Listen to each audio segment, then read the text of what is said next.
Well, good afternoon, and thank you, Dr. Feinstein, and thank everyone. Thanks for this invitation to speak here at the S. Daniel Abraham Center. It's an honor, of course, to speak to representatives of an organization that continues to work tirelessly in support of peace between Israel and its neighbors.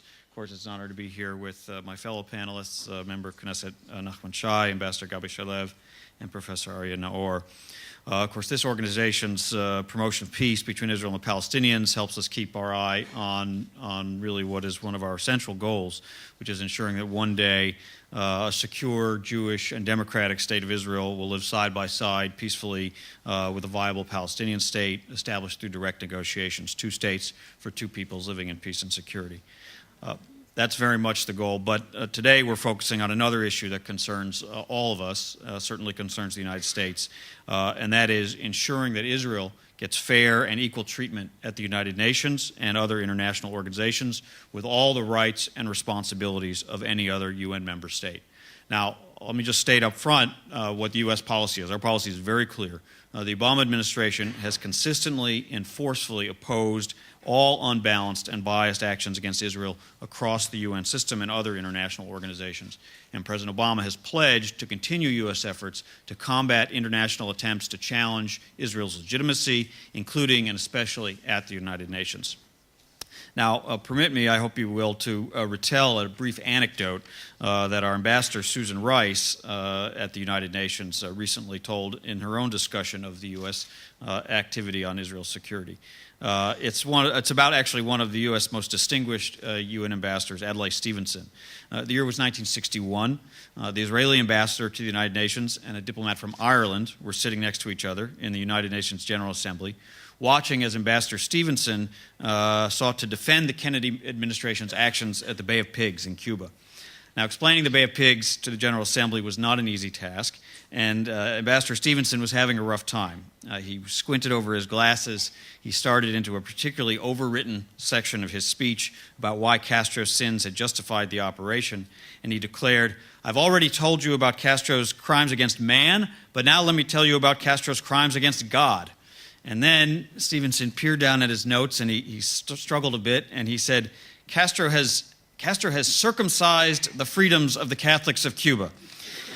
And at that moment, the Israeli ambassador, Michael Comey, looked over at his Irish friend and said, "I always knew that somehow we were going to be blamed for this." Now, he had a point. Now, look, all countries come under scrutiny now and then at the United Nations, including the United States.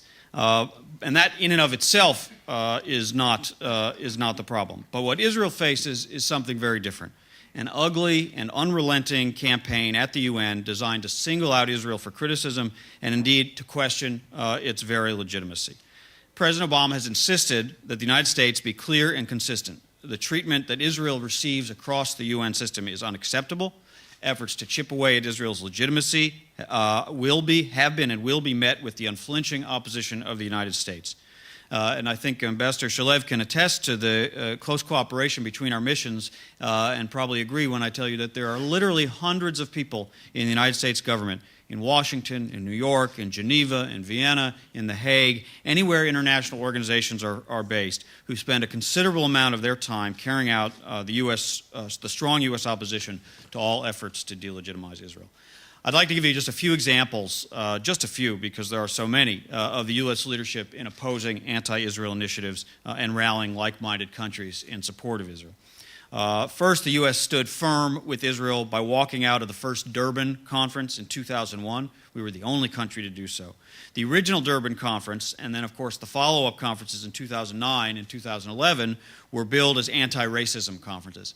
Now, combating racism is a worthy goal, one we support, but unfortunately, anti-Israel activists had hijacked these gatherings, particularly the original 2001 conference, and turned them into a platform to vilify Israel, to equate Zionism with racism, and for ugly displays of anti-Semitism.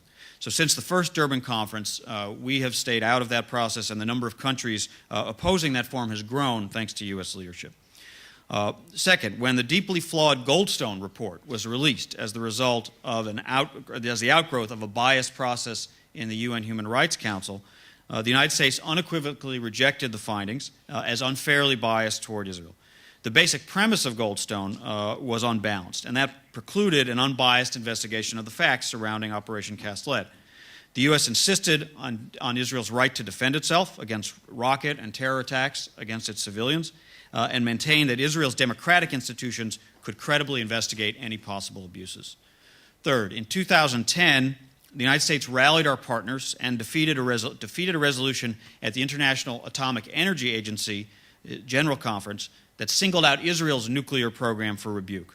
And when the same resolution was considered in 2011, its sponsors, anticipating another defeat, preemptively withdrew their proposal rather than see it defeated again. Our efforts have helped to keep the world's attention properly focused on Iran's illicit nuclear program and the imperative to prevent Iran from acquiring nuclear weapons, not on Israel. 4, when the UN Human Rights Council turns session after session to its Agenda Item 7 on Israel, it's the only standing agenda item on a single country in the world, we fight very hard on the principle to end this glaring structural bias to the Council. And by making our voice heard, we've rallied others to join us in defending Israel and have also helped shine the light of the Human Rights Council where it belongs, on the serious human rights abuses of countries like Iran and Syria. 5th, when the Human Rights Council last month voted to establish a fact-finding mission on Israeli settlements in the West Bank, the United States voted no. We were the only country to vote no. Now, as you know, the United States does not support the legitimacy of continued Israeli settlements, but we oppose all actions that will make it harder for Israel and Palestinians to sit down together and negotiate their differences face to face. Indeed, we issued our only veto at the UN Security Council, also on a resolution on the issue of settlements. The creation of one more biased mechanism at the Human Rights Council at the behest of some of the world's worst human rights abusers would make a mockery of the meaning of human rights and does nothing to advance the cause of peace. Now, it's understandable that Israelis are profoundly frustrated by the treatment Israel too often endures at the UN. We are too. But I hope we never let that justified frustration blind us to the real good the UN can and does do, from imposing unprecedented sanctions against Iran and North Korea.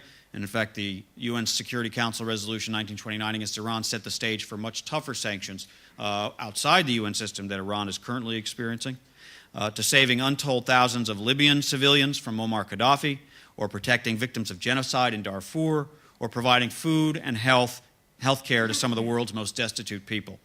Some people suggest simply giving up on the United Nations, but for all the UN's flaws, doing so would deeply harm the values shared by the United States and Israel and would leave Israel alone against continued international scrutiny. In fact, it's because the U.S. supports and believes in the UN's missions that we stand with Israel in opposition to these one-sided initiatives. When countries bring forth proposals in the UN designed exclusively to malign Israel, it undermines the credibility of the entire institution. We're talking about UN institutions that are instrumental in uncovering acts of genocide and war crimes, deploying essential peacekeeping forces into conflict zones, and caring for those in need. Yet the UN's mandate cannot work when some members use these bodies for their own political ends to vilify other member states. The U.S. is focused on building a consensus of countries that are opposed to such biased resolutions in order to protect Israel from unfair recriminations and to preserve the UN's integrity and moral authority. Now, the U.S. is doing a lot more than just playing defense in this regard. We've also racked up some important wins that support Israel as it struggles to resume its rightful place among its fellow nations. When terrorists recently struck at Israeli diplomatic personnel in India and Georgia, we led the United Nations Security Council in unanimously condemning the attacks in the strongest terms. And this was the first UN Security Council statement supporting Israel against terrorism in 7 years. Israel's also proudly showing the world how much it has to offer. In January 2010, with U.S. support, Israel became chair of the Kimberley process, an important conflict diamond certification initiative. Israel will join the board of UNICEF later this year. Just last month, Israel won its first ever seat on the executive board of the United Nations Development Program, which Israel's deputy UN ambassador called a milestone in Israel's integration into the global agenda of the United Nations. U.S. logistical cooperation helped facilitate the Israeli humanitarian response to the earthquake in Haiti. And of course, we supported Israel's participation in the peacekeeping mission in Haiti following the earthquake.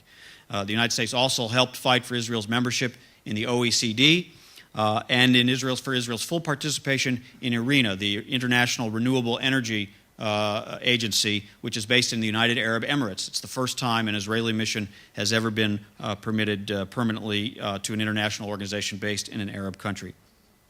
Now, when it comes to anti-Israel initiatives in the international community, we try to distinguish between the motivations and actions taken by countries at the UN and the Palestinians' push for the recognition within UN institutions.